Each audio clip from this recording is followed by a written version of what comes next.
Paddy Power, sponsors of the Road to Cheltenham.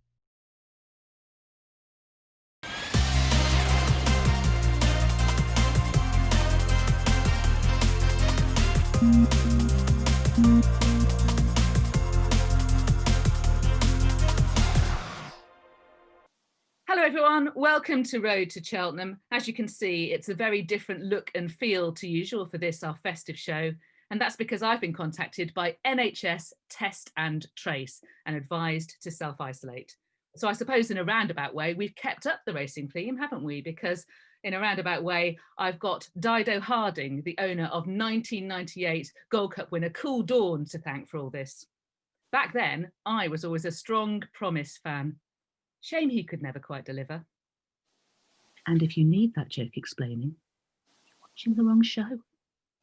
Let's go over to Ireland, shall we, and join Ruby Walsh in his home. Ruby, how are you? I'm great, Lydia. I just think that you decided you weren't going to bother going to Ealing today and have decided to stay at home like me and do the show from home, which can be done. Absolutely busted. But I mean, I've been learning from you in many different ways, but this is definitely chief of them, Ruby. I'm assuming you haven't left your house since lockdown started. On the odd occasion to go and ride out or go to the racing whenever I have to, but it's suiting me just down to the ground, not having to go to Dublin Airport, not having to fly to England. This new way of working is definitely suiting me. We're never going to get you to Ealing again, are we? I think now, unless flying involves swimming togs or a set of skis, I'll be doing as little as possible. I'm going to frog march you in at one point. Right, should we get on with it? Yes. We can talk about what we're going to do during the course of the show is actually focus on the amazing racing that we are going to be serving up over this period. It looks really good, doesn't it, Ruby? It looks outstanding. I mean, from Kempton to Leopardstown to Limerick, it just looks blockbuster and some great clashes. And be some great outcomes as well. Yeah, we're going to learn plenty, I think. So we're going to start with the staying chasing division, shall we, and discuss the King George VI chase at Kempton. And this features primarily, but there are other key players, the matchup of Paul Nicholls' two staying chases, Clanders Oboe and Surname, who of course faced each other in the race last year, Ruby. They did, and look, last year's renewal, Clanders Oboe was a very easy winner, but I think it's very easy to argue Surname never turned up from the time he jumped off. The one you expected to be going easy was Surname, but it never looked that way. From the very start, Surname was behind the bridle. Clanders Oboe was always galloping over him, and Clanders Oboe bolted up. Now, Paul Nicholls as well is documented it well. He's changed tack. He ran in the Charlie Hall, and he's coming to Kempton with a different preparation, but I don't know is the result going to be any different. Yeah, Clanders Oboe seems to be at his very best at Kempton. His peak performances are in those two King George chases, and it seems to me that Paul Nicholls has very much plotted his season with that in mind. He's not even thinking about Cheltenham, for example, with this horse. No, when he won the first year with Harry Cobden, he barely came off the bridle. He quickened up in the back of the last to win really impressively, but he was even more impressive last year. Now, last year's field was small, only 6 runners. There wasn't a massive amount of pace in the race. ASO made it. This year will be very different.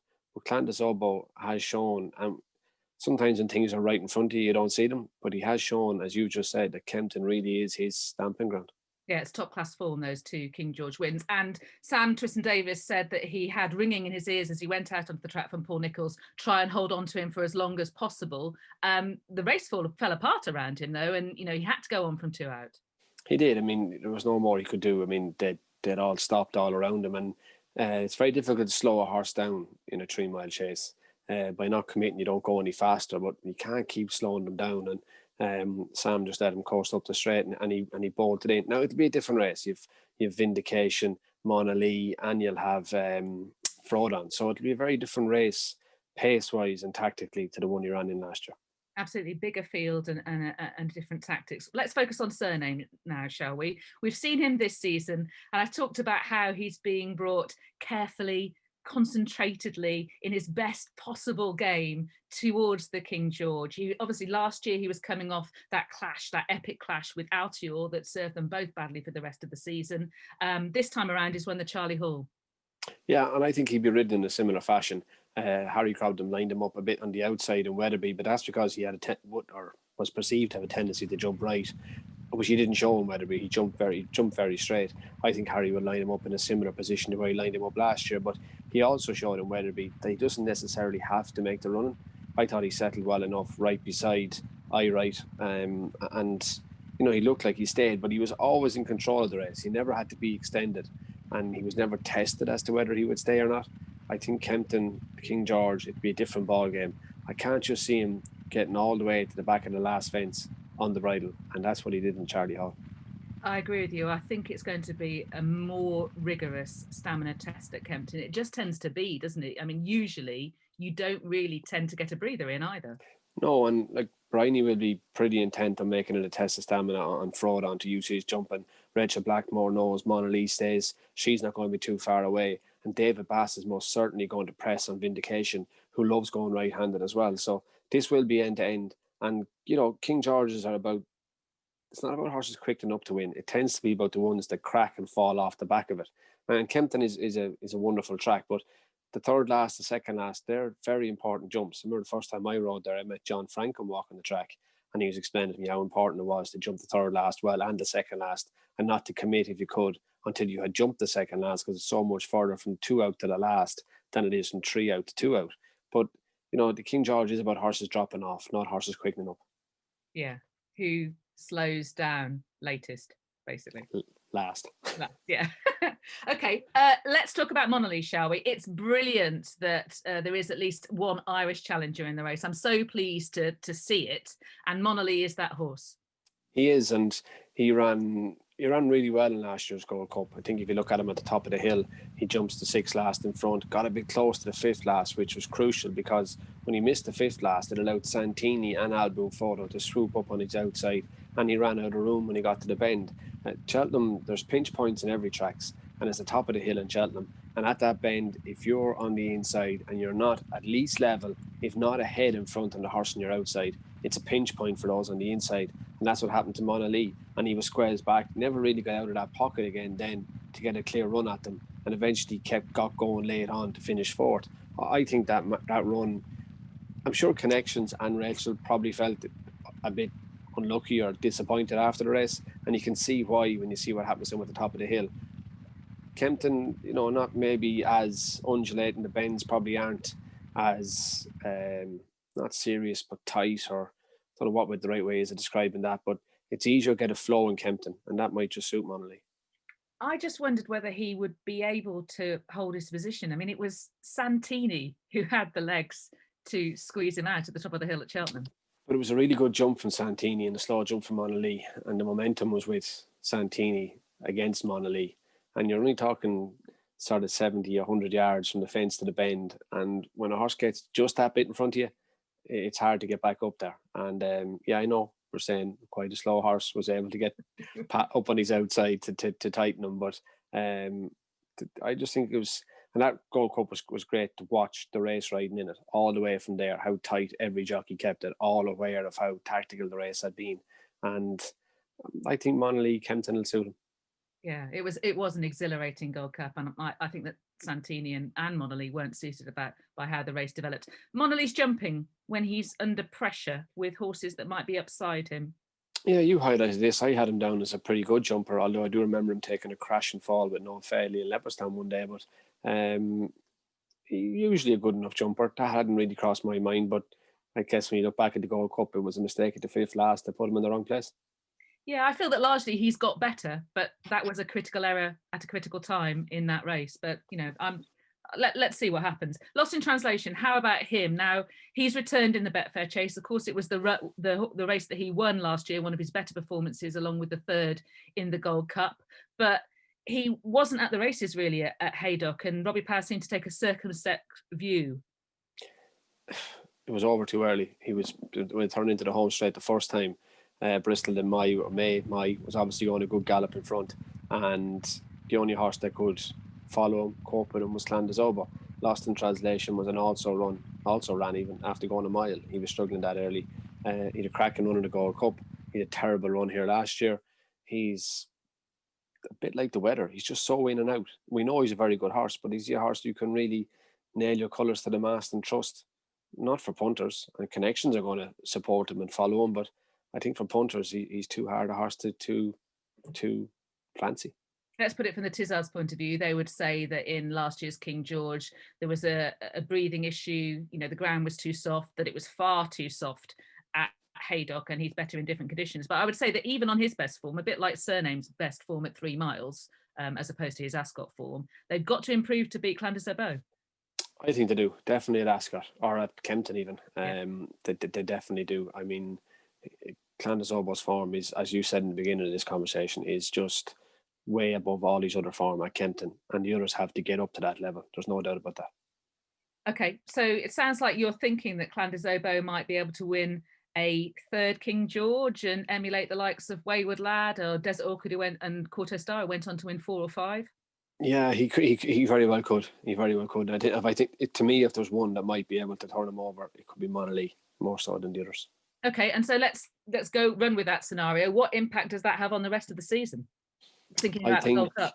Thinking about the Gold Cup, I think possibly Monaghan or maybe Lost in Translation or Vindication even are the 3 horses. If they were to win the King George, you could say are genuine Gold Cup horses.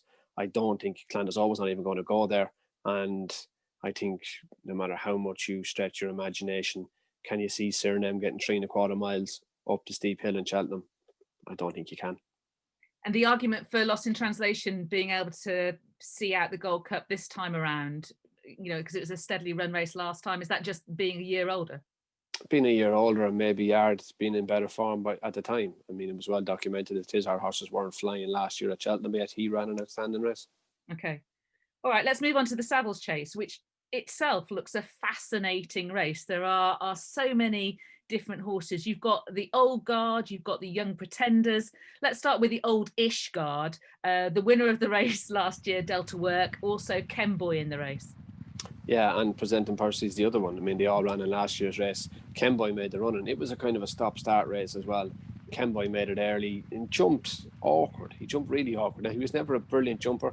He had his own way of doing it, but in last year's Savills Chase, he was quite awkward, and eventually Monaghan took the race by the scruff of the neck. But you know, Kemboy travelled really well away from the second last. Looked like he had his chance at the last, but Delta Work, who had been ridden wide and from off the pace, he was the one that came with the most sustained challenge, and eventually got up to beat Monaghan. Presenting Percy, a lot of people thought leaving Christmas, had he been ridden closer, he was the unlucky one. He proved in the Irish Gold Cup that wasn't the case. I personally watched last year's Savills and thought he faded. He should have finished stronger than he did.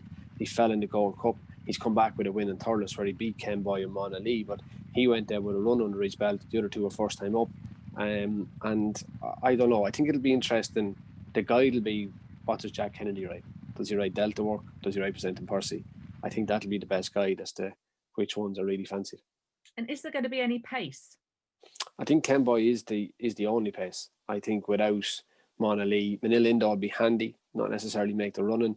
I think Kemboy is the only pace, and definitely making the running hasn't inconvenienced Kemboy in the past. And was Delta Work on the outside last time a function of that pace or in the race last year, or was it to do with his jumping? He's jumping. He's always ridden with a bit of room. Jack Kennedy in particular has always ridden him with a little bit of gives him a bit of space to allow him to jump, and maybe that's what caught him out in a steadily run Gold Cup. There wasn't much room for anybody, and his jumping was only okay. But they usually ride him with a little bit of room just to allow him to relax and jump, because he does wear a hood. Isn't that just the problem with him for Cheltenham? It was the same in the RSA, wasn't it, behind Top of the Game? Yep, and Santini. Yeah, I tend to agree with you about Presenting Percy. I think he wasn't finishing off his races at all last season, and although he hadn't yet been asked for his final effort in the Gold Cup, I don't know what might have been there on last year's form. No one does. And on last year's form, it's just hard to see him going any quicker than he was going. But his Thurles win was good. He was ridden handier in Thurles. I know it was a smaller field, but he was definitely ridden a little bit more prominently and in Down Royal than he used to be in the past. Let's move on to the young pretenders, shall we? And the charge is being led by the RSA Insurance Chase horses. They're 1, 2, 3 potentially running there. Now, Nicky Henderson has said this week that Champ, who won the RSA, pleased him in schooling, but he's got to pass with flying colours the work this weekend in order to make the trip over for the Savills Chase. It's going in deep. It's the Faheen problem, isn't it? I mean, this is a horse, because he's had this breathing operation, he hasn't been able to move into graduation chases before hitting the big league. Exactly, and there's no other options now. Wherever Champ goes, he'll have to carry the Grade 1 penalty that he has for winning the RSA. But look, he stayed the strongest in last year's RSA, and Leopardstown is definitely a stamina track. It's a really good pull from the 7 furlong gate home. That should suit him. There's only 2 fences in the last 5 furlongs, the second last and the last. So a lot of things going right for him. But to watch them of the RSA race, Manila Indo, Allaho, Champ, I just think Manila Indo is the one that has proved that he's alive, well, and possibly improved. His run in Wexford was particularly strong. I thought he was a bit workmanlike in Navan, but it's one of those races. He's 1 to 5 or 1 to 6. It's just get the job done as easily as you can. And he's the one I'm looking forward to. I thought his Wexford performance on the October Bank Holiday weekend was eye-catching.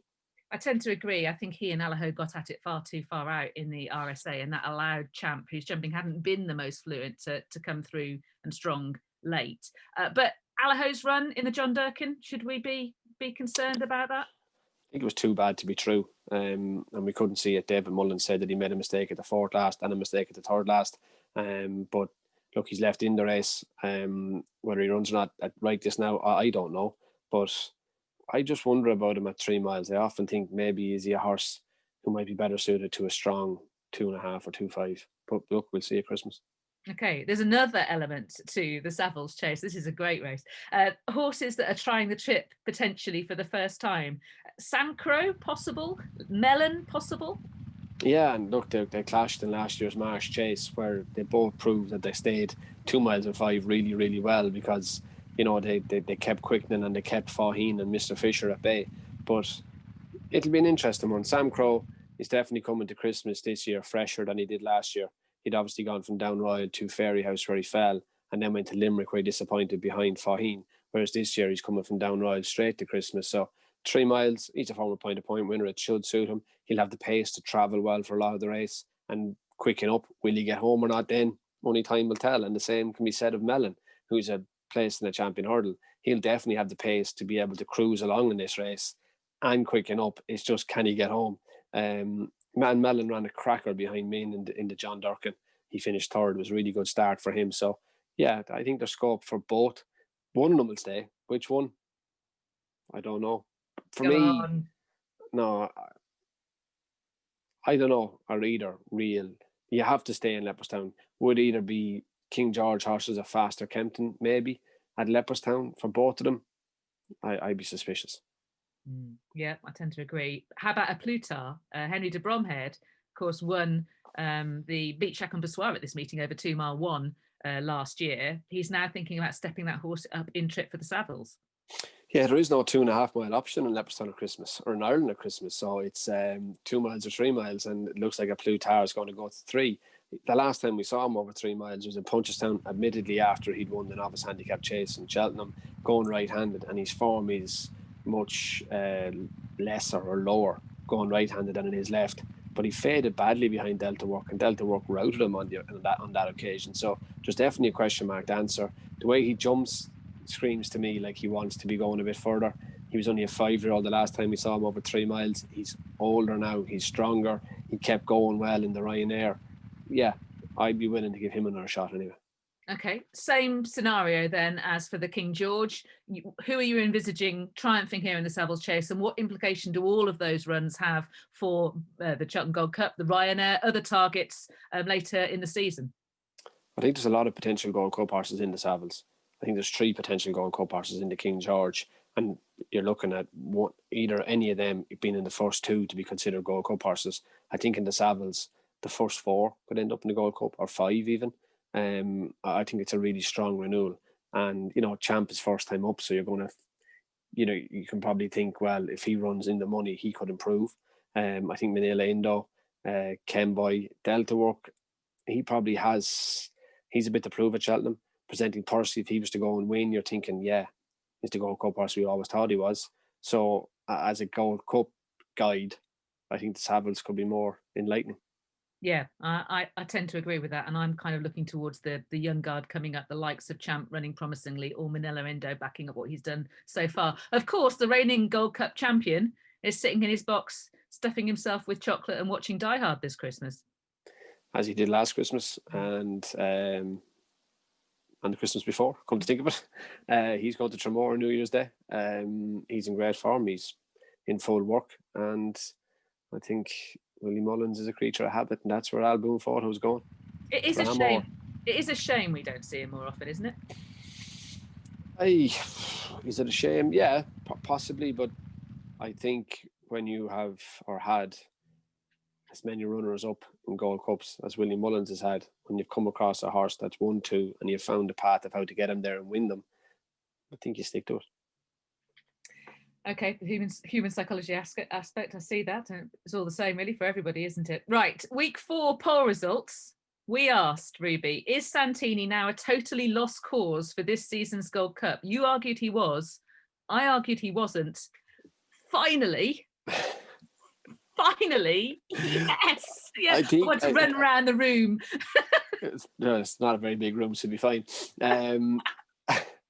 I do think that question was phrased a tad harshly for anyone that's owned or trains Santini. I don't mean is he a lost cause. Of course he's entitled to run the race. I just don't think he'll win. I had to win somehow and leading questions. You just phrased that completely to make me look like the most anti-Santini man in the world. But however, I don't think he'll win the Gold Cup, but I think he's still a pretty good horse. You're pretty much in the anti-camp. I mean, you're backing away from it now. I'm not. I don't fancy him in the Gold Cup. I think he might win a Grand National someday, maybe. Welsh one. Okay. We won't have the Santini argument all over again. We do have a tweet that we need to answer as well in this section. And that comes, thank you very much, from Kevin Roberts, who says, where would you see the great Native River going this season after just getting beat by Santini and Lakeview Lad at Aintree? Would he go to the Gold Cup, the Grand National, or both? I can furnish you with what the Tizards are saying. They are thinking that they'll head towards the Cotswold Chase, which means a rematch with Santini and Lakeview Lad, and then the Gold Cup. The owners, Brocade Racing, have said before that they're not so sold on the Grand National idea. I don't know.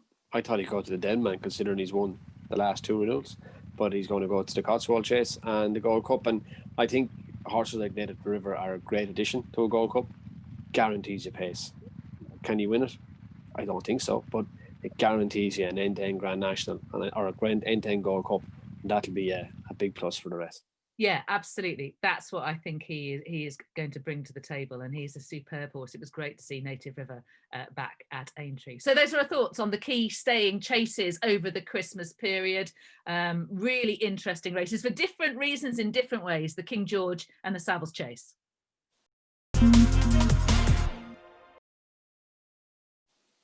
Now let's talk about the staying hurdlers, shall we? And there's a really, really good edition of the Porsche Long Walk Hurdle this weekend. And it's looking so good, Ruby. First of all, one aspect of it is the rematch at level weights between Time Hill, who's the young pretender in this division, and Paisley Park, who, of course, is the title holder from Cheltenham from 2 seasons back. Yeah, and plenty, Lydia, will be made about the weight concession that Tyne Hill had over Paisley Park in Newbury. It was £3 being the grade of race that it was, and they reoppose here on level terms. But tactically, it'll be look, there looks to be a front runner in the race in Portrush Head.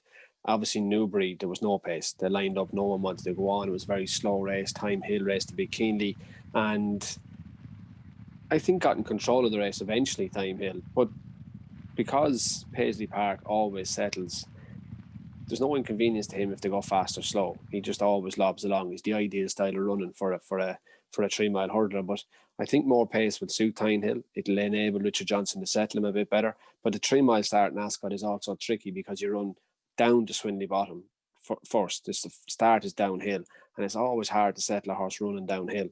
So if Portrush Head slides along, Richard Johnson will have something to be able to settle off.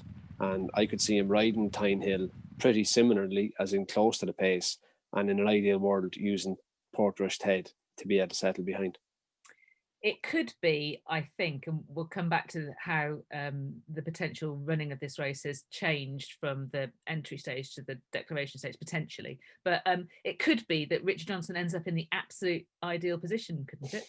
It could be, because on all known form, Portrush Head has quite a bit to improve. So therefore, not that he's a pacemaker or anything like that, but he won't be concerning Richard Johnson as in keeping an eye on him to beat him. He will be hoping that he's well capable of beating Portrush whatever he does, and he'll be able to control the race to suit himself with his main opposition most likely behind him.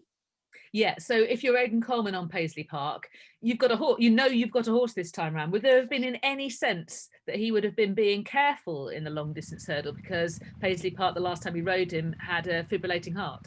No, because there's no way on earth Emma Lavelle sent him to the races if she wasn't happy with that. So that would have been out of Aidan Coleman's mind. Fitness, maybe he might have ridden him conservatively, a little bit conservative if he was worried about his fitness, but I don't think he did. He got up sides plenty early. He rode him like he was a fit horse.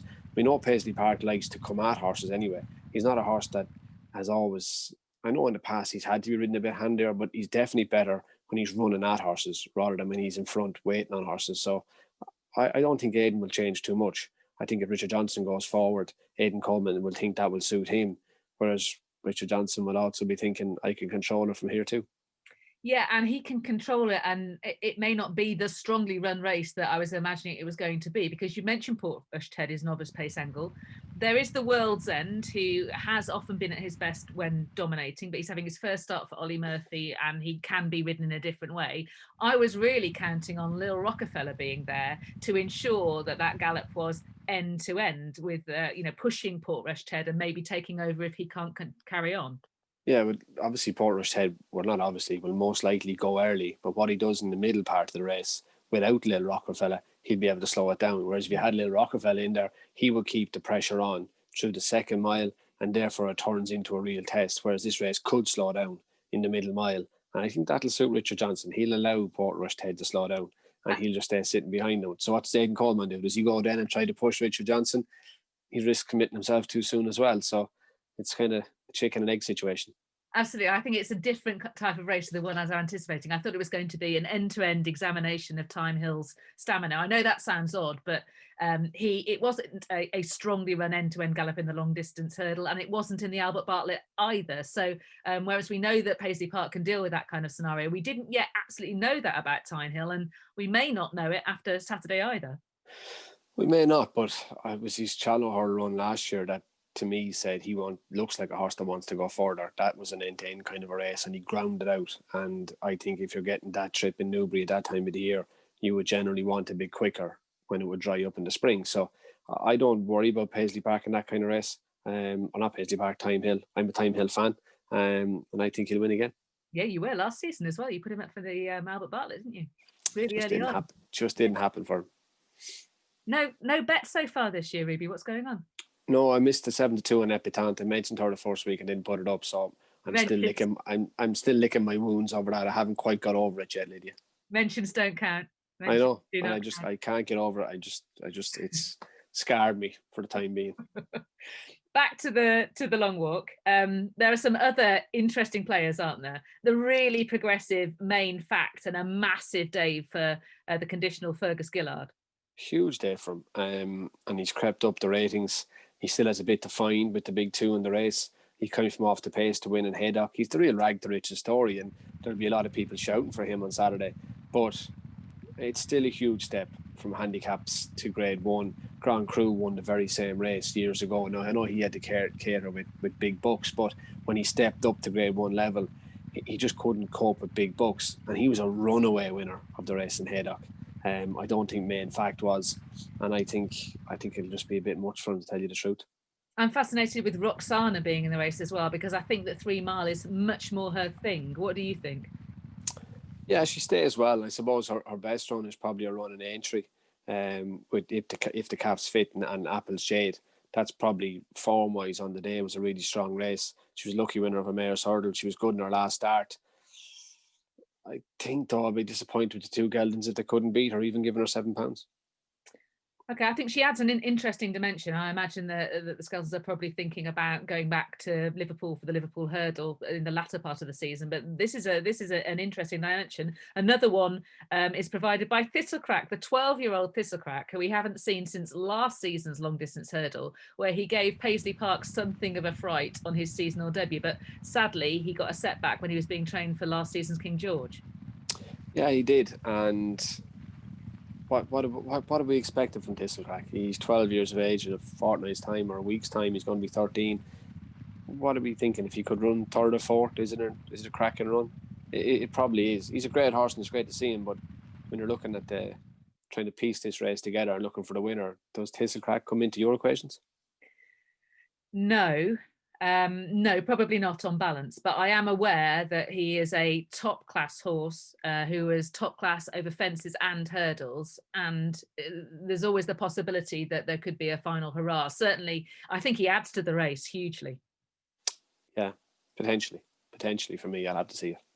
Okay, and so taking ourselves forward to Sunday, we've had a chance to digest the long walk. How are we thinking that impacts on the rest of the season? There's the Cleeve to come, and there is the Stayers hurdle at Cheltenham, and also we've got the Liverpool hurdle, as I mentioned, at Aintree, and also we've got the Champion hurdle. Is it called the Champion hurdle at Punchestown? What's the name of that? Of the I'm trying to think, and I can't think of what the name of it is, but there is a 3-mile hurdle there on the Thursday. There was the Ladbrokes Champion hurdle or Ladbroke something or other, but I can't think. But what does it mean?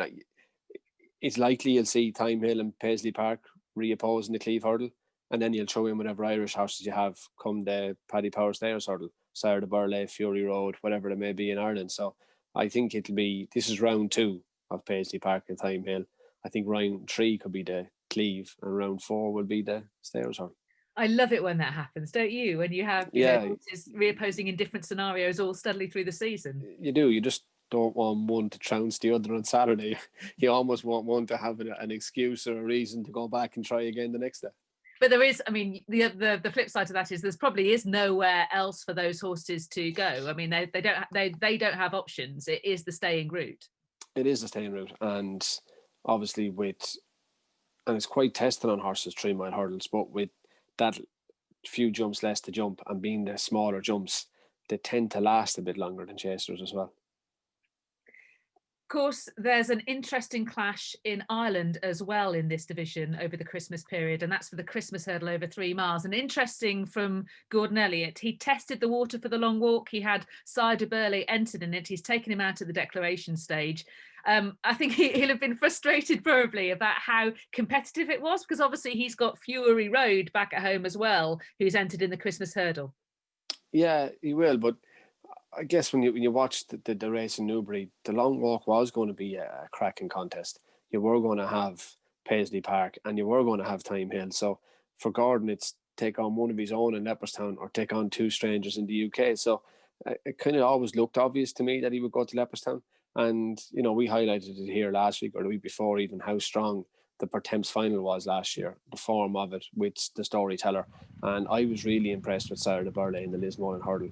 I didn't think first time up over 2.5 miles he would have the pace, but he really surprised me. And when he switched out and went to challenge going to the last, he had the measure of Ronald Pump.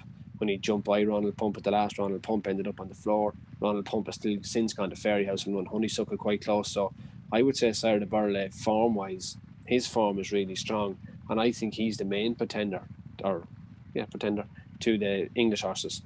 Fury Road ran well in last year's Albert Bartlett, but I thought he got a really, really good ride in the Albert Bartlett, and I don't think there was much left in him.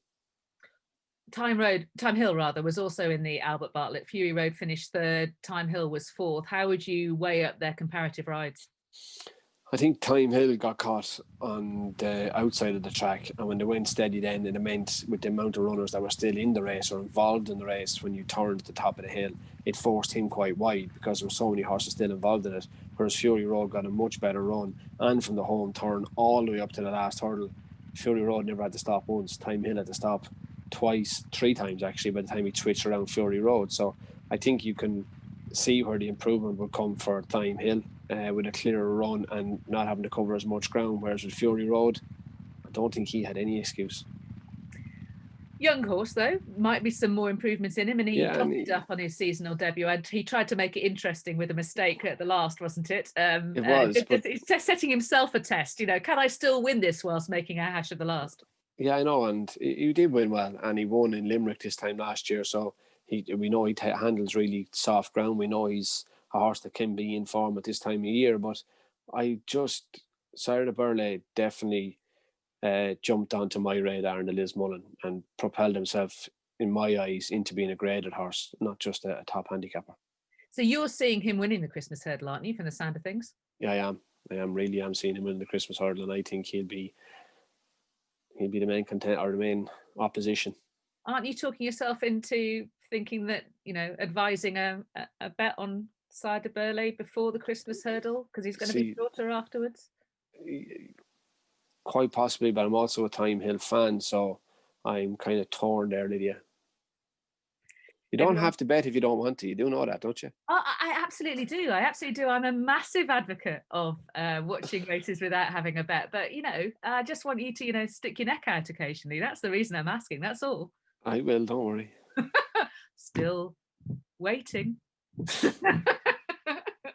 All right, everybody, that's the staying hurdlers.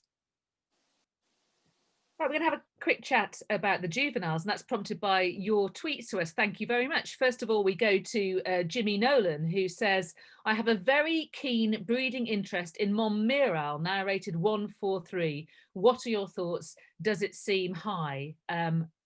Having looked at he's a winner at Doncaster at the weekend, Ruby, as I'm sure you know, on Saturday. And if you sort of compare, there's a couple of other races run over the course and distance. He comes out of it really well. And I think 143 is fair enough. Q, Ruby. Yeah, he made a mistake at the second last and came back on the bridle really strongly and absolutely bolted in. How you rate juveniles from 2 runs, I don't know. I thought you were going to complain about the ones with 4-3. I'd have had money on that. Well, I just think that, I don't know, for whatever reason it is in the UK, handicappers love giving horses ratings, even when they don't have to. Was he entering a handicap anywhere? As far as I know, no. No, exactly. Why give him a rating? Why you had to put your neck on the line when you don't have to? I just can't understand it. Spoken like a jockey. 143. 143, I think is. I really do think he's that good. He looks really, really smart. He's got quite a neat way of jumping. You just wonder whether he's ultimately going to be a sort of chaser of the future, which doesn't necessarily mean that he wouldn't run in the finale or even the Triumph, because Clanders Oboe ran in the latter. Yeah, and I watched him in Exeter, and I actually thought, I wondered, would he be quick enough for Doncaster? But he quickened up really well in Doncaster. But I think he was so superior to his rivals in Doncaster as well. I thought it was a good bit of placing, and it was an easy enough touch for him. Okay. There's another question. Thank you very much, everybody who has contacted us to talk about Road to Cheltenham and the races that we're talking about. This is from Connor Stroud, and he asks, will Elliott or Mullins have a look at Chepstow to split up their best juveniles over Christmas? It is a Grade 1 after all. Would it be sweet to give the Morans a first Grade 1 victory with Zanahir, or run Dufflecoat? Oh, good shout. We'll run Dufflecoat, who will love a bit of Chepstow slop. I'm not leading the witness there, Ruby, but that's a good shout, isn't it, with Dufflecoat? He would look that way after watching him win in Cheltenham. He stays really well, but Lydia, the finale is a Grade 1 hurdle with Grade 4 prize money. It's shocking. It must be the lowest prize money Grade 1 run. I think it could possibly is, and I think if you're going to have a race that's a Grade 1, it should also have Grade 1 prize money. Yeah, we're struggling in general, aren't we, from that perspective?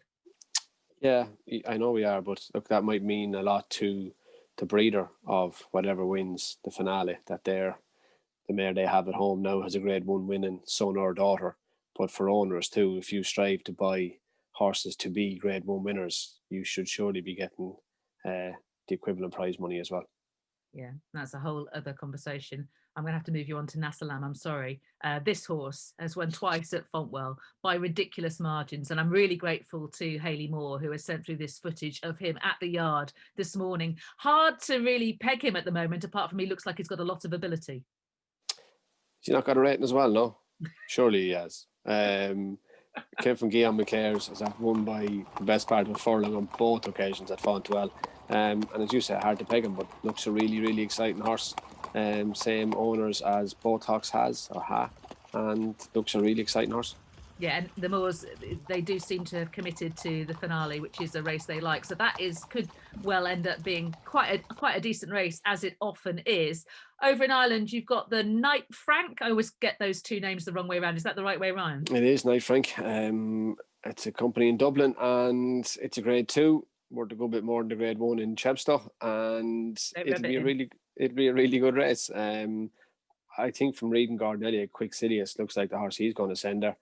Willie has a couple of entries. Saint Sam, obviously, who was second, as Anna here in Fairy House, Umador, and a maiden called Hador. Okay, tell me about Hador. I don't know much about him. He's a forward going type. Jumps really well, came from France, and he works well. But we know what Saint Sam is, and Umador was a good winner in Gorham Park. So yeah, the Night Frank will be a good race.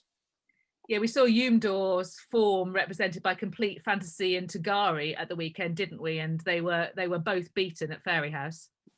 They were both beaten, but look, Umador was a bit like Monmoral at Doncaster. He was just in a different class to the opposition on the day.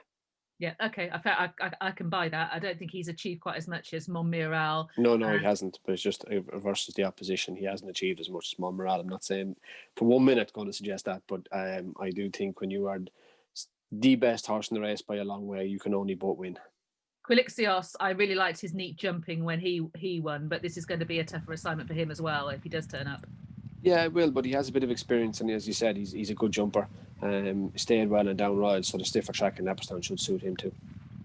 And we're going to end finally this week with the viewers' question. We're very grateful to Brian Scobie for this.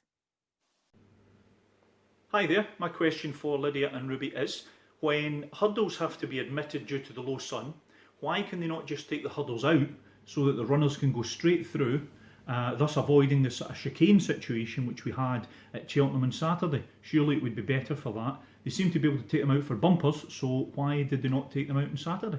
Thank you. Well, Brian, of course you could take the hurdles up out of the ground. It's not that big a job, but like Cheltenham on Saturday, when the sun goes away, to put them back in for the last race is quite a big job. Hurdles are staked into the ground, so a small little hole made by a crowbar, and then they're driven in by a mallet, and it's just not a 5-minute job. It would take the best part of 45 minutes or an hour to put up a full section of hurdles. So for the rest of the card, the hurdle is left up in case the sun goes away. Simple as that. And that's presumably why bumpers are on, well, one of many reasons why, but why bumpers are on last.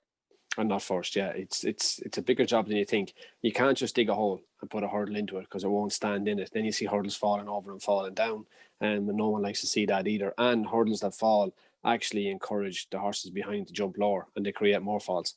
So no, hurdles have to be put up properly, and that is quite a big job. Yeah, and hurdles have to be at a particular angle, don't they? I mean, it's not. They do. There's a set frame as well, but actually it's a labour intensive job. They're staked into the ground like you're putting up posts and rails, and it's just not that simple. Now, the sharp-eyed among you will have noticed that we haven't talked about the 2-mile chases, we haven't talked about the 2-mile hurdles, or the novice hurdles, or anything else. That's because we'll be back again next week. Oh, yes, we will, won't we, Ruby? We will, but unfortunately, Lydia, I have told you already, I am not working Christmas Eve, so this show will have to go out some other day. It's just not happening. I have 4 children. Santa Claus has to come, so it ain't happening. Such a diva. I mean, you won't come to the studio. You won't work Christmas Eve. No. But the only rules I have, Christmas Eve, just not a day for RTV. So we are very much looking forward to discussing all of those races over the Christmas period with you next week. We hope that you've enjoyed the show this time around. Until then, it's bye-bye.